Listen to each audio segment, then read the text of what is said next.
आता कसा उपकार फेडू, हा देह ओवाळून दूर सोडू.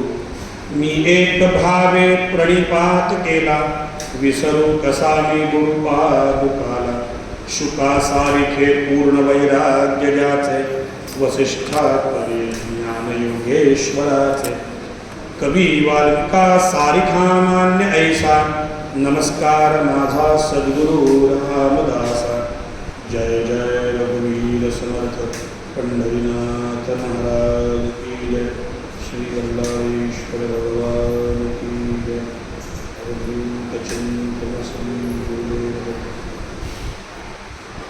चातुर्मास्य पर्वणी निमित्तानं जगद्गुरु तुकाराम महाराजांच्या गाथेमधल्या विविध अभंगांचा परामर्श घेत असताना काल आपण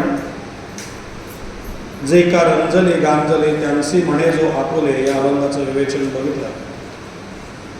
खरं तर त्या अभंगावर ते किती बोलावं तेवढं कमीच आहे, पण एक ठराविक कालावधीमध्ये बघूया म्हणून आपण तो अभंग. तुका म्हणे सांगू किती तेची भगवंताच्या मूर्ती, या उक्तीनुसार मृदुसभाय नवनीत तैसे सज्जनांचे चित्त. सज्जन कसे असावे याचं वर्णन करत असताना तुकाराम महाराजांनी जे अभंगामध्ये प्रतिपादित केलं, या विषयाचा सखोल उहापोह आपण घेत असताना काल बघितलं विद्या, तप, दान, शील, गुण आणि धर्म या विविध मार्गातून जो भगवंताच्या उपासनेची जोड मनुष्य स्वभावाला लावतो आणि त्यानुसार मार्गक्रमणा करतो, असा प्रत्येकजण संत किंवा सज्जन किंवा साधू मानला गेला. म्हणून आपण ज्या वेळेला तुकाराम महाराजांच्या चरित्राचं वर्णन करतो किंवा माऊली ज्ञानेश्वर महाराजांच्या चरित्राचं वर्णन करतो, तेव्हा आपल्याला या सगळ्या गुणांचा समावेश या संतांमध्ये असलेला दिसतो. म्हणून आपण त्यांना संत सज्जन असं म्हणतो. आणि त्यांचं मन कसं आहे तर सबाह्य म्हणजे अंतर्बाह्य, नवनीत म्हणजे लोण्यासारखं आहे. हे लोणी कशाचं प्रतीक आहे तर लोणी उष्णता लागल्यानंतर वितळतं. आपल्याला माहिती आहे उष्णता त्याला लागल्यानंतर लोणी वितळतं.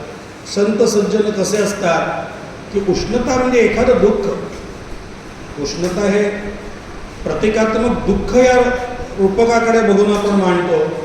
मग एखादं दुःख बघितल्यानंतर त्यांचं मन वितळतं आणि त्यामध्ये असे विचार येतात की त्यातून आपण नवनिर्मिती काय करू, की एखाद्याचं दुःख हरण करण्याकरता किंवा दुःख नष्ट करण्याकरता आपण कोणते उपाय करू शकतो. अशा विचारामध्ये संत सज्जन गढून जातात. याकरता आणि त्यातून निर्मिती कसली होते तर आपल्याला सगळ्यांना माहिती आहे की लोण्यातनं काय निघतं तर तूप निघतं. मग हे तूप अतिशय मौल्यवान आहे, अतिशय त्याचा जो दर आहे तो सगळ्यात जास्त आहे.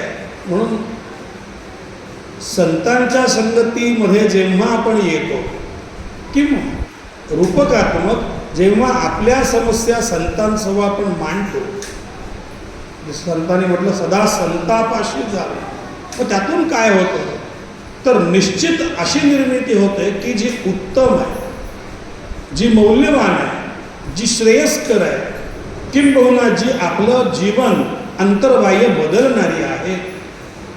अशांना संत म्हणतात. म्हणजे एखाद्याजवळ जाऊन जर आपला स्वभाव असेल किंवा आपलं राहणीमान असेल किंवा आपली दैनंदिन स्थिती असेल ती जर बदलणार असेल किंवा बदलत असेल तरच ते संत आहेत. आणि याचा अनुभव आपण घेतो.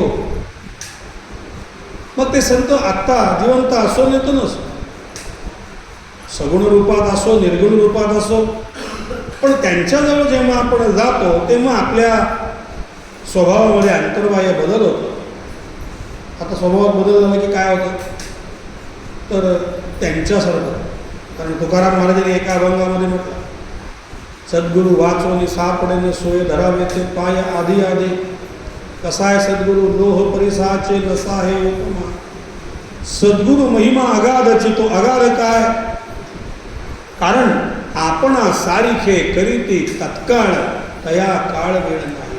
आपल्यासारखं तो करतो, आपल्यासारखं अंतर्बाह्य आपल्यासारखं करणारा, हातचं शिल्लक ठेवत नाही, त्याच्यामध्ये काही बाकी ठेवत नाही, असा कोण आहे? तर तो संत आहे. म्हणून त्या संतांचं रूप कसं आहे? तर तुका म्हणे सांगू किती त्याची भगवंताच्या मूर्ती, भगवंताच्या मूर्तीप्रमाणे तो संत आहे, तो सज्जन आहे, किंवा आपल्याला जो मार्ग देणारा आहे तो सद्गुरू आहे, असं या ठिकाणी तरी प्रतिपादन केलं. सुभाषितकारांनी एका ठिकाणी म्हटलं आहे, मांस भक्षयी सुरापानई मूर्खश्च अक्षरवर्जितः पशुभिः पुरुषाकारे भाराक्रांतिश्च मेदिनी. पण संत काय सांगतात? चांगल्या मार्गावरती जायला सांगतात, तरी सुद्धा जो त्या मार्गात जात नाही त्याच्याकरता सुभाषितकारांनी म्हटलं, मांस भक्षयी सुरापानई ही काय काय करतात? मांस भक्षण करतात, सुरापान करतात आनंदाने,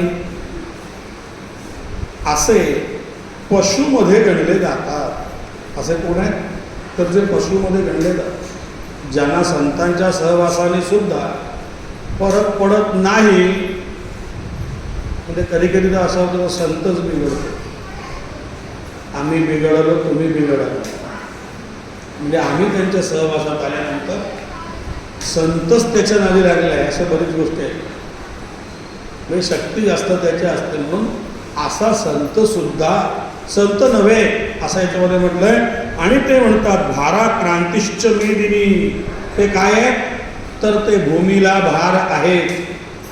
म्हणून मनुष्याला, मनुष्य प्राणी असं म्हटलं तरी मनुष्य प्राण्याला मांस भक्षण करण्याची परवानगी निसर्गाने दिलेली नाही. मांस भक्षयी सुरापानई ही दिलेलीच. काही जण म्हणतात हा अमुक अमुक किती खातो, एवढं खातो तेवढं खातो. काही जण आम्हाला म्हणतात कसले तुम्ही ब्राह्मण उसळी खाता, काय खर्च होणार आहे तुमचा? काही जण म्हणतात चेष्टे उसळी खाता, बटाट्याची भाजी खाता 24 तास. ते एका ठिकाणी एक सून आली, नवीन लग्न झालं, सासूला म्हणजे दिसायला चांगले होते. हल्ली सगळा क्रायटेरिया दिसण्यावर आहे. दिसायला चांगले असले ना की मग तिचे कुठलाही गुण नसले तरी चालेल, पण त्याला पण मर्यादा असते काही काळ. काय आमच्या मुलाला मुलगी मिळाली हो, नक्षत्रासारखी. म्हणजे काय, ती सगळी नक्षत्र नंतर बाहेर येतात, दिसायला झालं. पहिल्या दिवशी सासू म्हणाले, सासूला ती म्हणाली आज मी म्हणले स्वयंपाक करते. सासू म्हणले नाही तुला सगळ्यांचं जमणार नाही, मी करते, तू फक्त भाजी कर. कुठली भाजी येते तुला? राजमान्य भाजी कुठली? बटाट्याची. ती म्हणली चालेल बटाट्याची भाजी कर. बटाटे दिले तिला, 1 किलो बटाटे दिले. घरात माणसं 6, 1 किलो बटाट्याची भाजी केली. भाजी कशी केली? व्यवस्थित केली. बटाटे उकडले, त्याला मध्ये फोडणीत घातले, भाजी झाली बऱ्यापैकी. कशी आता सासूला किती गेली तरी आवडतच नाही, पण सांगणार कसं? नक्षत्रासारखी आहे, सुंदर आमच्या काय सुनेने भाजी केली. आता दुसऱ्या दिवशी सून म्हणाली आता आजपासून भाजी मीच करते. कुठली करशील? ती म्हणली कुठली काय? बटाट्याची. दुसरी येतेच पुढे. आता कशी करायची? त्यामुळे काल म्हणले उकडून केलेली, म्हणले आज चिरून करते. पुढचे 5 दिवस तिने वेगळ्या प्रकारे चिरून त्याची भाजी केली. हल्ली त्याशी गोलाकार चिरतात ना, काय म्हणतात त्याला, ते फ्रेंच फ्राईज कसं काय करतात. 6 दिवस बटाट्याची भाजी. 7व्या सासू म्हणली अगं आता दुसरी भेंडीची वगैरे. म्हणली मला बाकी कुठलीच भाजी येत नाही. नक्षत्र सगळे असं काही विषय नाही. म्हणून काही गोष्ट घेताना पारखून घ्यावी. संतांनी काय सांगितलं, कुठलीही गोष्ट घेताना पारखून घ्यावी. म्हणून मांस भक्षण, मग ते आपलं इथून जाईल चर्चा. तर त्याची परवानगी आहारशास्त्र असं म्हणतं की निसर्गाने मांस भक्षण करण्याची परवानगी मनुष्याला दिलेलीच नाही. याचं कारण काय, तर मनुष्याच्या दातांची जो आपण ठेवण बघितली मनुष्याच्या, तर त्याच्यामध्ये सुळे नाहीत. आहेत का? एखाद्याला असतेच मला माहीत नाही कोणाला सुळे नाही. मग त्याला सुळे नाही म्हणून त्याला ते तोडून जे खायला लागतं, आता तोडतात काय काय जण मस्त टी व्हीवर आपण बघतो, आणि त्यामुळे ती परवानगी नाही. मग याउलट काय सांगितलंय, हे सुभाषितकारांनी सांगितलं, मी सांगितलं नाही.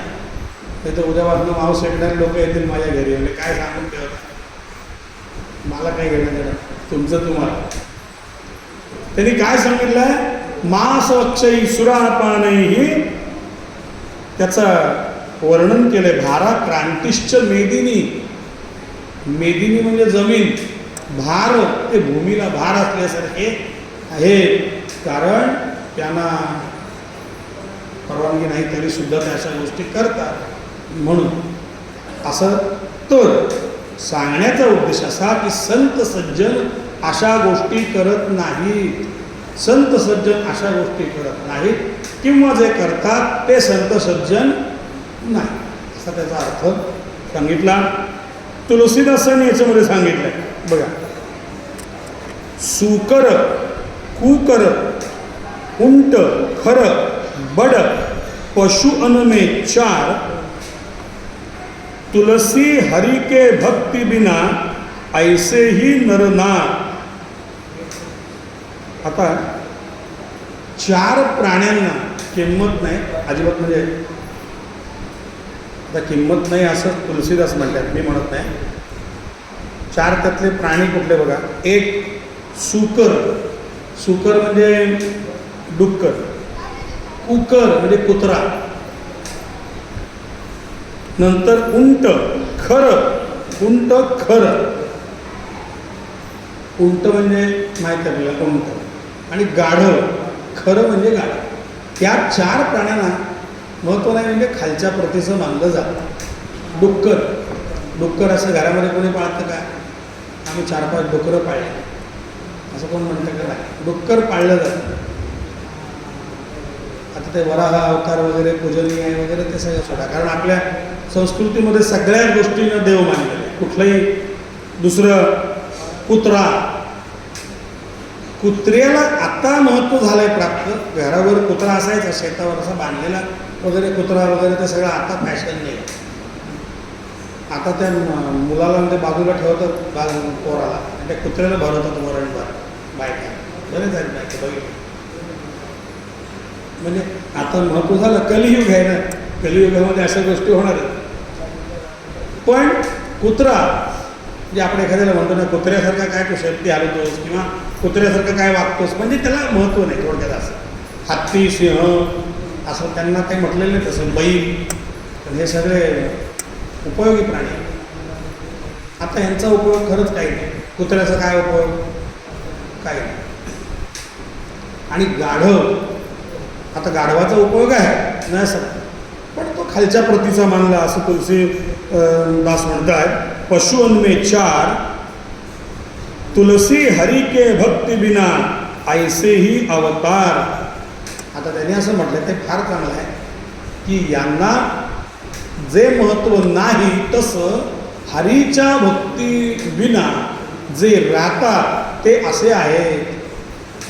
तुलसी कहे हरी की भक्ती बिना, असे जे आहेत हरिभक्तीशिवाय जे राहतात. म्हणून आपण काल एक म्हटलं, हरिभजना बिन काळ घालवू नको रे, असा एक सोयरोबा नावाच्या संतांनी म्हटलंय. ते याकरताच म्हटलं. आता सुभाषितकारांनी आणखीन एक सुभाषित छान आहे.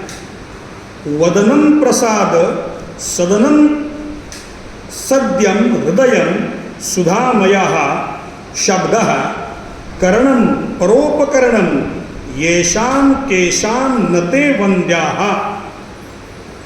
मग संत कसे, संतांचं वर्णन कसं आहे ते बघा. ज्याचं मुख कमल नेहमी प्रसन्न असतं. संत कसा, चेहऱ्यावरती कायम आनंद आहे त्यांच्या चेहऱ्यावर.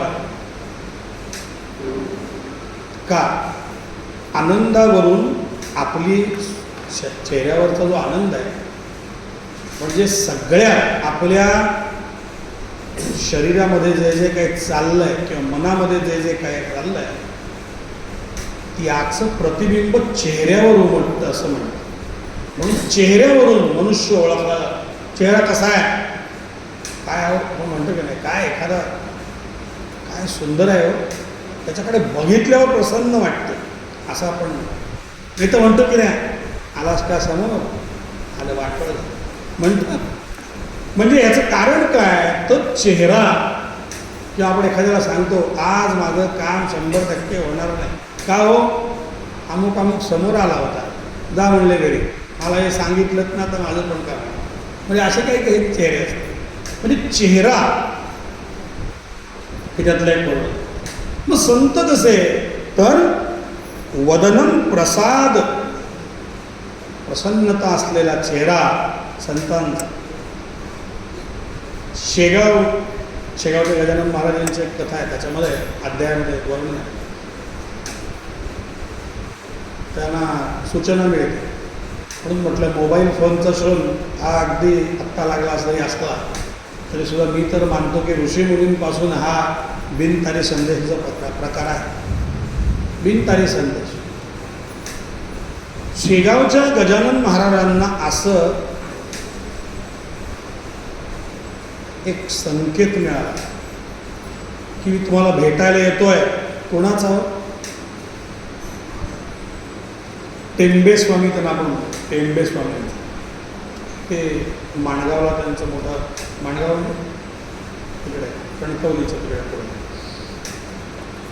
त्यांचा संदेश मिळाला, तुमच्याशी मी आता भेटायला येतो. शुचिरभूत दत्तावधूतांचा अवतार, शुचिरभूत सात्विक असं सगळं जीवन, कराडे ब्राह्मण असल्यामुळे कुठेही काही असं सगळं सोळं कडक आणि शिष्यसुद्धा तसेच, आणि अतिशय तापट करारी. चेहऱ्यावरून आपण चाललं चेहऱ्यावर. आणि महाराजांचा चेहरा म्हणजे अगदी हसरा, लगळ पगळ सगळं काम, वस्त्रच नाहीत मुळात, त्या बाकी करतच नाही. त्यांना सूचना मिळाल्या की अमुक हे टेंबे स्वामी येतात. महाराजांनी लगेच सगळ्या शिष्यांना सांगितलं, या नाही काय सगळा म्हणले पसारा पडलाय, सगळा तिकडे अस्ताव्यस्त पडलेला, उचला म्हणले, बराबर उचला. का म्हणले, तर माझा बंधू येतो भेटाय, माझी त्याची भेट होणार आहे, सगळं उचला. कुठेही काही पसारा पडलेला त्याला चालत नाही. म्हणजे इकडे सगळं लगळ पगळ आणि तिकडे म्हणजे अतिशय स्वच्छ, कुठल्याही प्रकारचं. कधी आपण जिथे दत्त महाराजांची स्थानं आहेत तिथे जाऊन बघा, सगळं स्वच्छ, कुठेही कधी असं तुम्हाला काही पडलेलं दिसणार नाही. कुठे असं काही फुलं पडलेत, काही पडलंय, आणखीन हार पडलेत, अजिबात स्वच्छ सगळं चकाचक. किती गर्दी असते. तुम्ही गाणगापूरला जा, नरसोबाच्या वाडीत जा, औदुंबरला, कुठेही जा, तिथे सगळीकडे आजूबाजूचा परिसर स्वच्छ असतो. कारण ते महाराजांना चालत नाही. दत्त महाराज पायाला लागली वस्तू की त्यांचा कोप होतो, कारण अतिशय तापट, त्यांचाही स्वभाव तापट. आणि म्हणून त्यांनी सांगितलं, महाराजांनी भरा सगळ्यांनी काही ठेवू नका. ते येत आहेत मला भेटायला येत आहेत म्हटल्यावर आपण चेहऱ्यावरून कशी असते पूर्वीची पद्धत. आणि म्हणल्याप्रमाणे ते आले हो, ठरल्या वेळेला निरोप घेऊन कोणी आला नाही, काही नाही. कसा त्यांचे संकेत एकमेकांशी मिळालेले होते सद्गुरूंचे. सद्गुरू कसे असतात ते आपण पाहतोय. आणि आल्यानंतर ते समोर उभे राहिले. महाराज बसलेत आसनावरती महाराज बसलेत. टेंबे स्वामी समोर. आपण वाचा तो कथानक भाग वाचा, वेळ कळेल. समोर टेंबे स्वामी उभे राहिले आणि निघाले. सगळे शिष्य आपले वाट बघतात, सगळीकडे स्वच्छ चकाचक केलंय, पाण्याने धुवून सगळं घेतलंय. समोर उभे राहिले, निघाले सेकंदात. म्हणले आले नाही आतमध्ये. बरं येता का काय वगैरे बोलणार कोण त्यांच्यासमोर. तापट स्वभाव अतिशय. काही बोलले, थांबलेच नाहीत, निघून गेले. ते निघून गेल्यानंतर ते प्रकरण आहे ते हे तरी आपलं वाचलं गजानन महाराजांची पोथी, तर महाराजांनी त्यांना खूप छान सांगितलं. दासगणू महाराजांनी लिहिलं आहे. पण तो काय प्रकार होता, याला नेत्र पल्लवी असं म्हणलं. फक्त चेहऱ्याची भाषा, चेहऱ्यावरून काय सांगितलंय किंवा काय बोलायचं आहे त्याच्याकरता वेळ दौडावा लागत नाही. म्हणून आपण म्हणतो ना, भारतीय आपण का मागे आहोत, त्यांचं अनुकरण करत नाही. अमेरिकन लोक का पुढे गेली, वेळ नाही घालवत. अमेरिकन लोकांच्या मीटिंग्ज असतात ना, ते अतिशय काही वेळा अगदी 10 मिनिटाचे मीटिंग, अमुक एवढे 10 ते 10-20, 10:10ला सुरू होणारच. आपण 10:10चे मीटिंग म्हटलं की 11:30पर्यंत वाढ बघतायत आपले, येत आहेत. ते असले प्रकार नाही, म्हणून ते पुढे आहेत. सगळ्या बाबतीत ते पुढे आहेत. गेली 100-200 वर्ष, 300 वर्ष सगळ्या बाबतीत पुढे. आपण सगळ्या बाबतीत नाही, आणि आपण त्यांचं अंध अनुकरण करतो. ते फाडलेल्या चड्ड्या, आपण फाडलेल्या चड्ड्या घालायला. ते स्कर्ट घालतात, आपण स्कर्ट. आपल्या साड्या त्यांनी घालायचं. म्हणजे त्यांना आपलं गणित कळलं की आपल्यातलं काय तत्व त्यांना कळलं, ते स्वतः त्याने अनुकरण केलं, आणि आपण त्यांचं तत्व जे ते सोडलं ते आपण धरलं. कधीच असा कुठल्या प्रकारचे खल करणे किंवा कुठलाही वेळ अजिबात नाही, व्यतीत वेळ घालवणं नाही. जी चर्चा अतिशय आपण घ्यायला पाहिजे या गोष्टी, या संतांकडनं या गोष्टी आपण घ्यायच्या नाही. तर मग महाराजांनी सांगितलं, आपण तो मुद्दाम काढा. मला आता तो अध्याय आठवत नाही, सांगेन पाहिजे उद्याला कुठला अध्याय तो. त्याच्यामध्ये दोघांची भेटी झाली, आणि मग ते बाळाभाऊ नावाचे संत होते तिथे. बाळाभाऊ नावाचे त्यांचे शिष्य, त्यांनी विचारलं, महाराज हा काय प्रकार आहे, तुम्हाला ते भेटायला येणार आहेत. भेटायला येणार म्हणून बाजूला बसेल, चहा पाणी हे ते. तो म्हणजे कुठे काही खातच नाही, खात पीत कुठेच नाही, पाणीसुद्धा पीत नाही. त्यामुळे खाणं पिणं विषयच नाही. पण मग भेटीचं काय, आमची जी काय चर्चा झाली ती चर्चा महाराजांनी सांगितले खरोखर वाचण्यासारखी आहे. जमलं तुम्ही आणि त्या घेऊन ती चर्चा दोघांची काय झाली ना, ते ऐकण्यासारखं आहे मुद्दाम. म्हणजे नुसतं बघून हे संतांकडनं आपण कधी घेणार. आपण एकेका विषयावर ते तासंतास भांडत बसतो. काय त्यातला फायदा, निष्पन्न काय नाही, मनोरंजन, नुसतं मनोरंजन होतं. अगदी म्हणजे काय ज्या विषयाला अर्थ नाही याच्यावर आपण चर्चा करत नाही. म्हणून आपलं कार्य नाश होतं, आणि ते कार्य घडतात. आपल्याला सगळ्यांना वाटतं, बऱ्याच जणांचा गैरसमज आहे. आणि आम्ही कीर्तनाला जातो ते लोक विचारतात, तर आम्ही ते ह्याचं प्रकरण सांगतो भगवद्गीतेचं. कृष्णाने अर्जुनाला जी आज नेमकं ते गीतेवरती टीका, ती शुद्धीकरणाचा आजची तिथी आहे, ज्ञानेश्वरी शुद्धीकरणाची. आज ज्ञानेश्वरी जयंती, आजचा दिवस आहे, भाद्रपद कृष्ण अष्टमी. या दिवशी ती प्रत शुद्ध झाली, ज्ञानेश्वरीची प्रत शुद्ध झाली. म्हणजे गीतेवरती टीका झाली तो आजचा दिवस नाही. ज्ञानेश्वरी जयंती म्हणजे एकनाथ महाराजांनी आज ती शुद्ध केली. आजचा कृष्ण भाद्रपद कृष्ण अष्टमीचा दिवस आहे. लोक प्रश्न विचार का होते, महाभारताचं युद्ध हे ते तुम्ही सगळं सांगता, समोर कौरव उभे आहेत, युद्धाची तयारी, सगळे ते युद्धाचे साहित्य, आणि इकडे पांडव, मध्ये कृष्ण आणि अर्जुन उभे, आणि तुम्ही सांगता की तिथे गीता सांगितली. मग तिथे गीता सांगत बसून कौरव गप्प बसले, नुसते ऐकत बसले. कौरव पांडव युद्धाला तयार झालेले, सगळे मल्ल, वेगवेगळे घोडदळ, पायदळ, धनुष्य बाणवाले, सगळे ते गप्प बसते. म्हटलं अहो ते काय तुम्हाला काय असं वाटलं काय तिथे काय सांगत बसले काय, ते 700 अध्याय ना, नीट वाचावं जरा. टीका करायला लोक सुटतात. कुठलाही हिंदू धर्मातला विषय निघाला की लोक टीका करत सुटतात. काय त्यांना मिळतं, आनंद मिळतो, राक्षसी आनंद.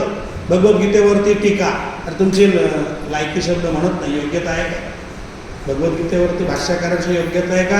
जी भगवंताच्या मुखातून बाहेर पडली त्या गीतेवरती टीका करायची आपली योग्यता नसताना आपण वाटेल ते बोलतो, आणि आपण म्हणतो की कौरव थांबलेत, पांडव थांबलेत, आणि युद्धाच्या मध्ये भगवंत गीता सांगतायत, पटतं का तुम्हाला बुवा?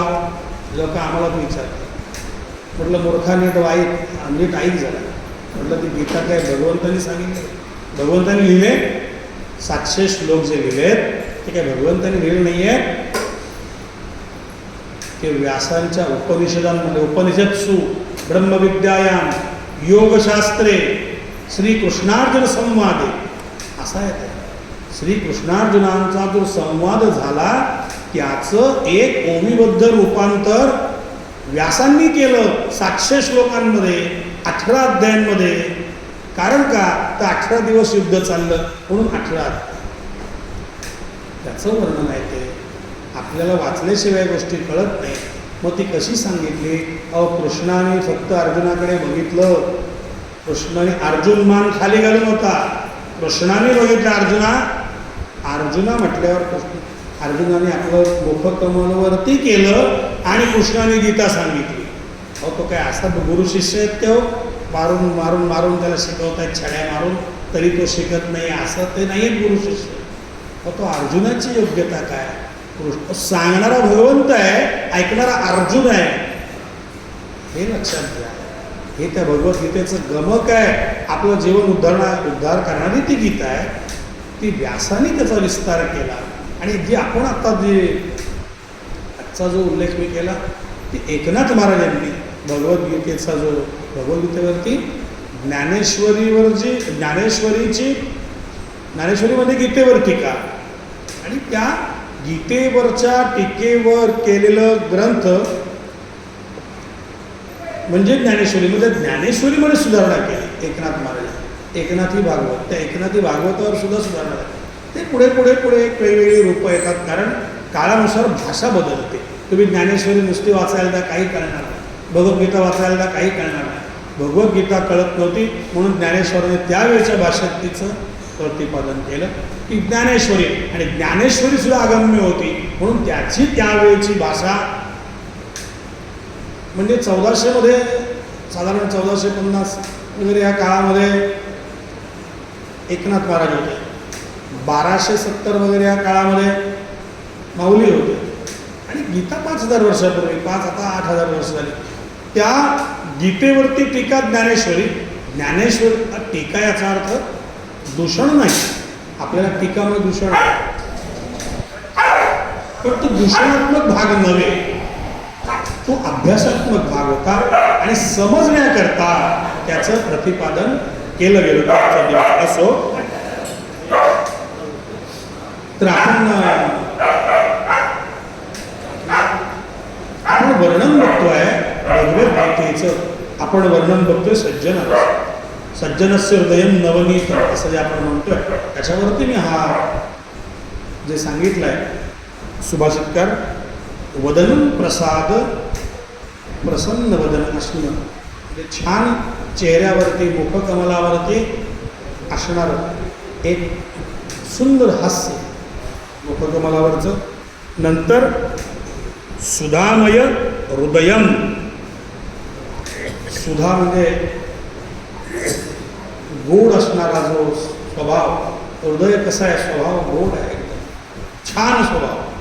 त्यानंतर करणं परोपकारणं येशां केशां नते वंद्यः, म्हणून त्यांची इंद्रिय परोपकारा खर्च होतात. असे संत सज्जन, आणि म्हणजे कोणत्याही संत सज्जनाकडे आपण विचार त्याचा मांडा किंवा बघा, तर ते आपल्या समोर बसलेला जो कोणी आहे, जो कोणी याचक आहे, कसली याचना करतोय? कृपेची याचना. तर त्याच्यावरती ते कृपेचा वर्षाव करतात मोठ्या आनंदानं. असे ते संत असतात. आता ज्ञानेश्वरीमध्ये याचा काय उल्लेख केला आहे तो बघूया, आणि मग आपण अभंग पुढचा घेऊया. तो पाषाणा माझी परिसू, रसा माझी सिद्ध रसू. बघा काय सुंदर भाषा आहे, काय सुंदर भाषा आहे. म्हणजे समजायला जरी अगम्य असली ना ज्ञानेश्वरी, तरी त्याला अमृतानुभव असं म्हटलं आहे. अमृतानुभव म्हणजे अमृत कसं आहे, तर ते अविनाशी आहे. पण म्हणजे स्वर्गामध्ये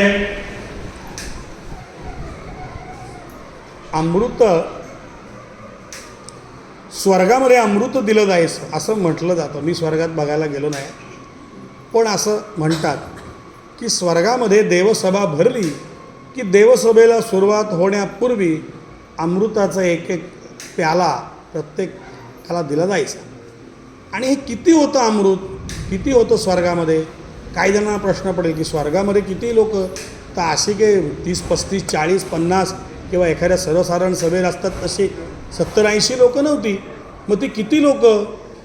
तर म्हणजे एकच आकडा सांगतो, देव किती ते सांगत नाही. 84 लक्ष मुनी, 84 लक्ष ऋषी फक्त. आता बाकी किती असतील मी सांगत नाही, देव किती नाही काय किती. 84 लक्ष ऋषी बसलेले असायचे सभेमध्ये आणि प्रत्येकाला एक एक ग्लासभर अमृत द्यायचं रोज सुरुवात होताना, सभेची सुरुवात होताना. आता एवढं अमृत स्वर्गामध्ये म्हणजे किती असेल अमृत? तर एवढं अमृत प्रत्येकाला पाजलं जायचं. मग ते अमृताचा साठा, अहो अमृत या शब्दाचाच मुळात अर्थ अविनाशी आहे. तर तो साठा कसा संपेल? तो शब्दच असा आहे. म्हणजे त्याकरता माऊली म्हणतायत, तो पाषाणा माझी परीसू. पाषाणात परीस सगळ्यात महत्वाचा. आता परीस म्हणजे काय? आपल्या सगळ्यांना माहिती आहे, कोणी बघितलाय आणि तो दिसणार पण नाही. नाहीतर काय होईल, तो दिसला तर मग तो कोणाकडे सगळ्यात जास्त शक्तिमान आहे? त्याच्याकडे.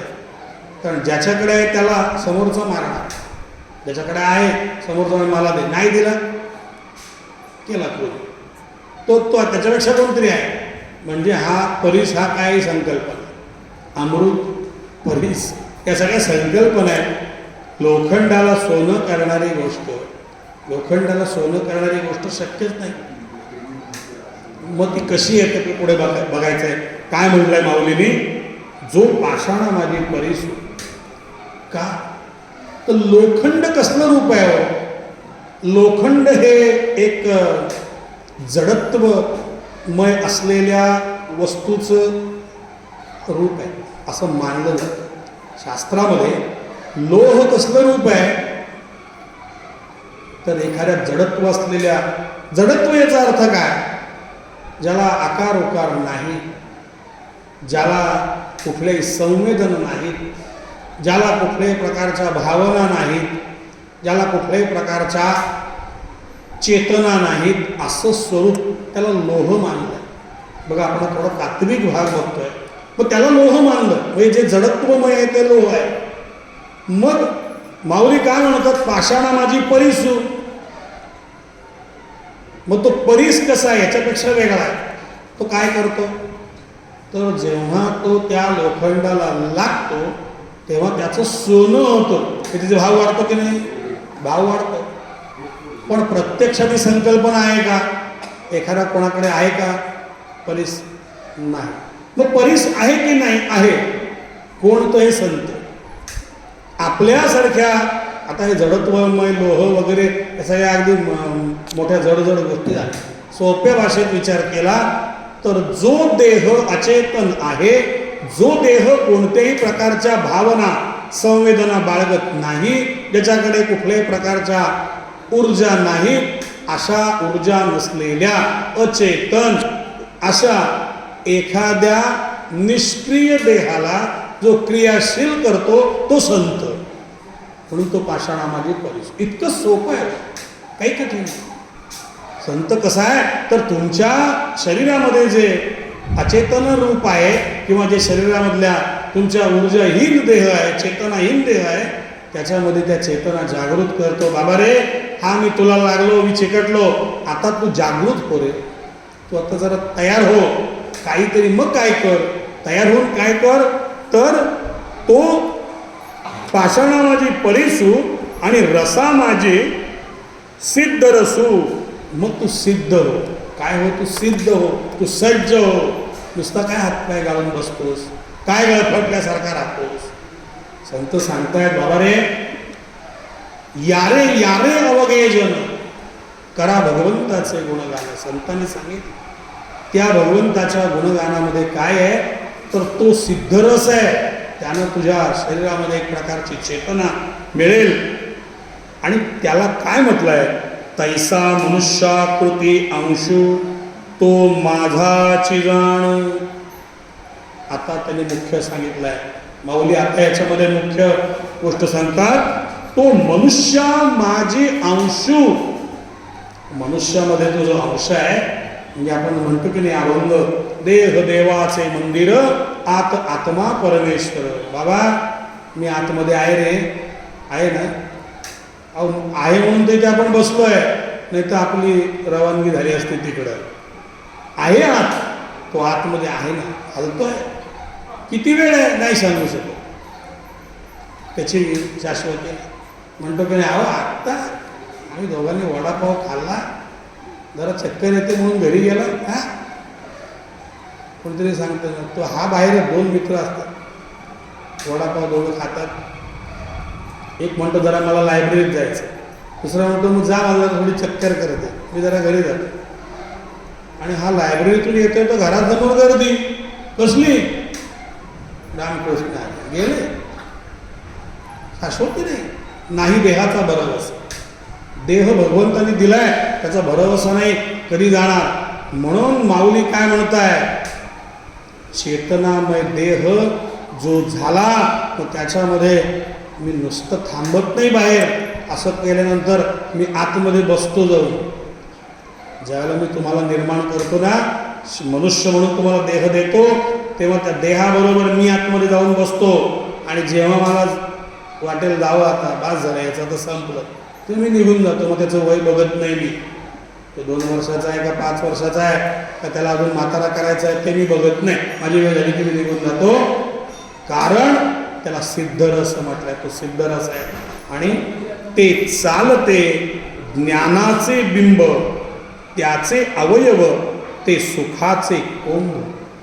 म्हणून ज्ञानेश्वरी वाचत असताना खरोखर अगदी म्हणजे काय एक आपली जी मनाची अवस्था होते ना, अहो 16व्या वर्षाचा मुलगा हे कसं काय लिहू शकेल. आपल्याला वाटतं हे वाचताना, अगदी आपण त्याचे अर्थ सांगतोय आम्ही अगदी मोठे तोंडाने, पण इतका लहान मुलगा हे सगळं मांडतोय म्हणजे भगवंत नाही का, कुठेतरी भगवंत आहे. म्हणून तो बोलविता धनी वेगळाची संतांनी का म्हटलं आहे ते इथे कळतं. अहो वय तरी बघा, मोठ्या मोठ्या PhDच्या पदव्या घेऊन लोकांना इतकं बोलता येत नाही, सांगता येत नाही. जे अनाकलनीय, जे समजत नाही, जे बोलताना अनेकांची वाणी थांबते, वैखरी थांबते, तो इतकं लहान मुलगा 20च्या आतला बोलू शकतो. बरं सत्प्रमाण आहे ना, असं नाही की अगदी हो आहे का, असं खरंच आहे का. अहो खरं काय, समोर आहे, समोर आहे. ते चालते ज्ञानाचे बिंब, त्याचे अवयव ते सुखाचे कोंब. ऐसे माणूसपण ते भाव लौकिक भागू. बघा पण आला आला प्राणी जन्मासी आला, झाला झाला वाढला थोर झाला, केला केला व्यापही सर्व केला, आणि गेला गेला बापुडा व्यर्थ गेला. त्याला समजलंच नाही, समजलंच नाही. या एका श्लोकाचा जरी नुसता आपण अर्थ जीवनात साठवला तरी काय मिळतंय हो, काय मिळतंय. त्यांनी सांगितलं, बाबा रे तू अचेतन आहेस, तू ऊर्जाहीन आहेस, तू चेतनाहीन आहेस, पण 84 लक्ष योनीमधल्या मनुष्य देहामध्ये तू प्रकट झालायस, म्हणजेच तुला मी आणलाय. मग काळजी करू नकोस. मी या तुझ्या लोहरूपी देहाला माझ्या अस्तित्वाचा परिस्पर्श करतो.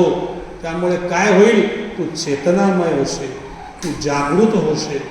आणि कसा होशील, तू सिद्ध रस प्राप्त करशील, तू सिद्ध होशील. आणि एकदा का सिद्ध झालास ना की तू ज्ञानाचं बिंब हो. तू कसं हो, तू ज्ञानाचं बिंब हो. नाही ज्ञानेन सदृशम पवित्रमिह विद्यते. पवित्र ज्ञान प्राप्त कर जे मी तुला दिलंय. कारण घाबरू नकोस, मी कुठे आहे तर तैसा मनुष्याकृती अंशू तो माझाची जाण. तो परमात्मा स्वरूप मी तुझ्या हृदयस्थ बसलेलो आहे, मी कुठे लांब नाही आहे, तुझ्या जवळ आहे. त्याला काय नाव आहे हो, ते माणूसपण, ते नाव या माणूसपणाला माणूस म्हटलं. माणसाची व्याख्या माऊलींनी केली आहे अरे कधी ओळखणार माणूस ही व्याख्या? आपण एकमेकावर कोरघोड्या करण्यात आयुष्य घालवतो, एकमेकावरती कोरघोड्या करण्यात स्वतःला स्वतःला म्हणून तो एक आम्ही कीर्तनामध्ये हे सांगतोय, साधूकडे गेला एक माणूस, म्हणतो साधू महाराज काळजीत पडलं. काय झालं? काही नाही म्हणतो, चहूबाजूने संकट आले. साधू म्हणतो मला तर काही दिसत नाही. आले तो, खरंच आले. तुम्हाला काय सांगू, तुम्हाला काय समजणार आहे? मी किती टेन्शनमध्ये, तुम्हाला काय सांगू, तुम्हाला काय कळणार आहे माझी काळजी? बरं बरं, काय काय झालं तुला? शत्रू आहे. कोण शत्रू आहे? तो म्हणलं हा आहे. तो अहो म्हणजे शत्रूच आहे, मित्रच नाही कोणी, सगळेच शत्रू आहे. साधू महाराज म्हणले मग माझ्याकडे कशाला आलायस? मी तर तुझा शत्रू नाही ना. नाही नाही तुम्ही नाही, बरेच बाकी आहेत. बाकी कोण? नावं सांगतोस का? काय नावं सांगू? अहो नावं सांगायला लागलो तर इथेच थांबावं लागलं. बरं नको नावं सांग. मी तुम्हाला विचारतो या सगळ्यातला माझा मोठा शत्रू कोण आहे ते तुम्ही सांगा. तुम्ही ज्ञानी आहात, मला कळत नाही, सांगा मला, मी त्याचा नाश करणार आहे. नाश म्हणजे काय? खून करणार आहे? नाही, बघू ते ठरवतो, परवडेल तसं करतो, पण त्याचा नाश करणार आहे. बरं, साधू महाराजांनी सांगितलं बाबा रे, शत्रूचं नाव पाहिजे तुला? सांगतो म्हणले, तुझ्या घरी बसलाय. हा, माझ्या घरी? जा म्हणले, घरी जाऊन ये. गेला. कपाट आहे का घरी? हो आहे. कपाटासमोर काय आहे म्हणले? काय नाही म्हणून नवीन बनवलंय, छान मोठे दरवाज्यावरती त्या कपाटाचे आरसे लावले, त्याच्यावर छान पडदा आहे, पडदा बाजूला कर म्हणले, जा घरी जाऊन. गेला. घरी गेला. बायको म्हणले का आला? हो आलो. काय सांगितलं का शत्रूचं नाव? नाही सांगितलं नाही म्हणले. सांगतायत, जातो परत. मला म्हणले कपाटासमोर उभं राहायला सांगितलं आणि ये म्हणले. हा कपाटासमोर उभा राहील, इकडं बघतो तिकडं बघतोय. त्यांनी सांगितलं साधू महाराज, कपाटासमोर उभा राहिलास ना की लगेच शत्रू तुला दिसेल, काही काळजी करू नका, लगेच दिसेल. उभा राहिला, खाली बघतोय, वाकून बघतोय, वरती स्टूल घेऊन वरती बघतोय, कपाट उघडून बघतोय, चुकून आत जाऊन बसलाय काय दिसत नव्ह याला. आला धावत धावत. काय म्हणले साधू महाराज, चेष्टा करता, मी तर इतक्या काळजीत आहे, म्हणजे जीव नकोसं झालाय, तुम्ही माझी चेष्टा करता, मला काही शत्रू बित्रू काही दिसलं नाही. कपाटासमोर उभा राहिलो. साधू महाराजांनी शांतपणे विचारलं, कपाटासमोर तुला काय दिसलं? काय नाही म्हणले, आरसा दिसला. मग आरसात काय दिसलं? आरसात म्हणले मीच दिसणार, दुसरं काय दिसणार? तोच शत्रू आहे म्हणले तुझा. तुझा शत्रू कोण आहे? तूच आहेस, दुसरं कोण नाही तुझा शत्रू. आपलाची वाद आपण असी. संतांनी काय म्हटलंय? अहो आपण आपल्या मनातनंच एवढे एकमेकाशी आपण कमी भांडतो, आपण आपल्याशी जास्त भांडतो बघा. आणि आपल्याशी काय पाहिजे? वाद नको, संवाद हवा. नुसतं गाण्यात म्हणायला सोपं आहे हो, वाद नको संवाद. आपल्याशी जेव्हा संवाद होईल ना, तेव्हा निश्चितपणे मनुष्य देह बदलल्याशिवाय राहणार नाही. आपल्याशी संवाद पाहिजे. संत सांगतायत बाबांनो, स्वतःशी संवाद करा, स्वतःला समजून घ्या, स्वतःची तुम्ही पात्रता ओळखा, त्याचं पहिलं ज्ञान करून घ्या. Know your knowledge first and know your capability first. म्हणजे काय? तुमचं ज्ञान किती आहे तुम्ही आधी ओळखा. आपलं ज्ञान तेवढं नसेल तर तिथे जाऊच नका. आणि कॅपेबिलिटी म्हणजे आपली पात्रता किंवा आपली शक्यता, किंवा त्यात आपण पूर्ण पार पडू का त्याचा विचार करा. आणि जर का नसेल शक्य तर त्यात जाऊ नका, असं संतांनी सांगितलं. आणि त्याने नमस्कार केला. म्हणलं की म्हणजे काही काही अशा गोष्टी छोट्या छोट्या असतात, पण आपल्याला त्रेतायुग माहिती आहे. त्रेतायुगात काय झालं? त्रेतायुगामध्ये फार मोठं एक युद्ध झालं, सगळ्यांना माहिती. त्रेतायुग म्हणजे प्रभू रामचंद्र. रामचंद्रांचं आणि युद्ध कोणाचं झालं? रावणाचं. रामचंद्र कुठे? अयोध्येचे. रावण कुठला? लंकेचा. म्हणजे लंका आणि भारत याच्यामध्ये युद्ध झालं. म्हणजे त्रेतायुगातलं युद्ध कुठलं झालं? दोन देशांमध्ये युद्ध झालं. त्रेतायुगामध्ये दोन देशांमध्ये, मी जे म्हणलं ना आपलाची वाद आपणाशी, त्रेतायुगात दोन देशांमध्ये युद्ध झालं. द्वापार युगामध्ये युद्ध कुठे झालं? सगळ्यांना माहिती आहे. द्वापार युगात कंस आणि कृष्ण, म्हणजे हे युद्ध कुणामध्ये झालं? एकाच घरात झालं. स्वतःच्या मामालाच मारलं. म्हणजे एका ते मथुरा आणि गोकुळ हे काही लांब नाही, किंवा द्वारका आणि समजा मथुरा म्हटलं एकच, भारतातच झालं. म्हणजे त्रेतायुगातलं युद्ध दोन देशात, नंतर द्वापार युगातलं एकाच देशात, आणि कलियुगातलं जे युद्ध आहे ते आपल्याशी वादा आपलंच आपल्याशी युद्ध आहे. कलियुगात आपण स्वतःशीच भांडतोय. आपल्याला आपलेच निर्णय पटत नाही. आपण आपल्याच निर्णयामध्ये स्वतःला पश्चात्ताप होतोय. याकरता त्यांनी सांगितलं काय? माऊली म्हणतात की तेथ येर मानुषपण ते भाव लौकिक भानू. म्हणून नररूपे नाथ महाराज माऊलींचं वर्णन करतात. आता आज ज्ञानेश्वरीचं हे आहे, आणि योगायोगानं ज्ञानेश्वरीच्या शुद्धीकरणाची प्रत आज नाथ महाराजांनी प्रसारित केली. त्यामुळे नाथ महाराजांनी माऊलींबद्दल काय म्हटलंय ते इथे आलंय. योगायोगानं तेवढं बघूया आणि आज थांबूया. नररूपे अवतरला हा भगवान. बघा, नररूपे अवतरला हा भगवान. ते आपण अभंगामध्ये सुद्धा म्हणतो. कैवल्याचा पुतळा प्रगटला भूतला, चैतन्याचा जिव्हाळा ज्ञानोबा माझा. कैवल्याचा पुतळा कोण? तर तो पांडुरंग. प्रगटला भूतला, तो भूतलावरती प्रकट झाला. कारण त्यानं वचन दिलं. अमृत कुंभ ज्या वेळेला दैत्य घेऊन चालले होते त्यावेळेला ते राहू आणि ती जी लढाई आपण बघितली, आणि त्याच्यातलं तो हिंदकाळ, आणि मग ती एक सुंदर युवती जी आली, भगवंत युवतीच्या रूपामध्ये आले आणि तो कलश त्यांच्याकडनं घेतला. कारण त्या सौंदर्याकडे बघून ते, पण तो घेत असताना सुद्धा काही जणांनी असं तो हलवला. हे काही संदर्भ सांगतोय मुद्दा. तर तो असा हलला थोडा. हल्ल्यानंतर त्यातले 4 थेंब पृथ्वीवरती पडले. 4 थेंब. एक पडला प्रयाग क्षेत्रामध्ये, दुसरा पडला हरिद्वारामध्ये, तिसरा पडला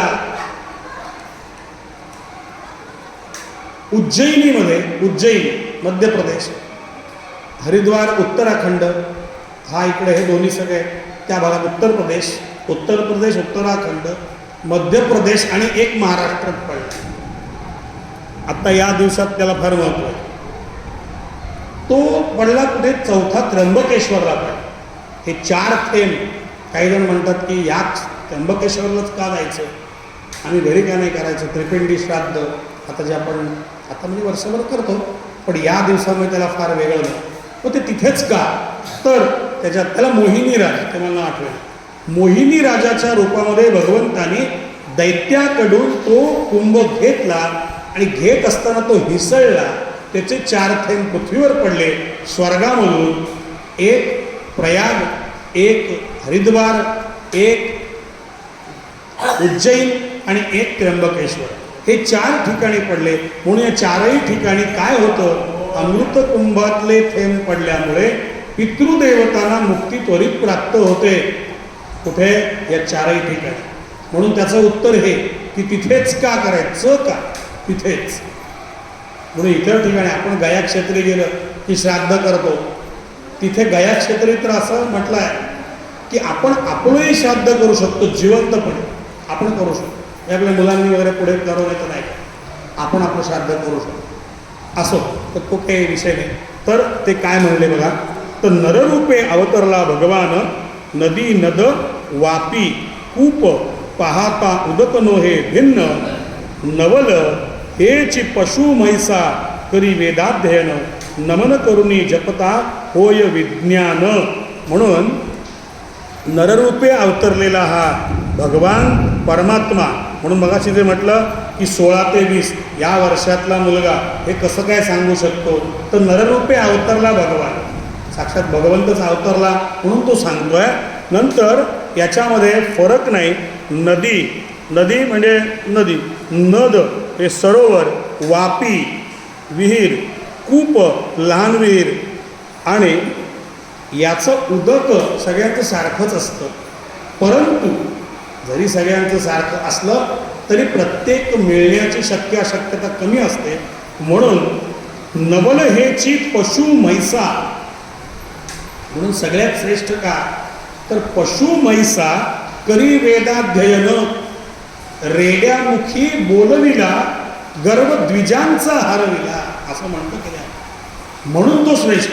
आणि त्याकरता नमन करुणी जपता श्रेय विज्ञान, म्हणून अशा संतांचा चरणावरती नतमस्तक झाल्यानंतर तुका म्हणे, म्हणजे अंतिम चरणात आलं, तुका म्हणे सांगू किती त्याची भगवंताच्या मूर्ती.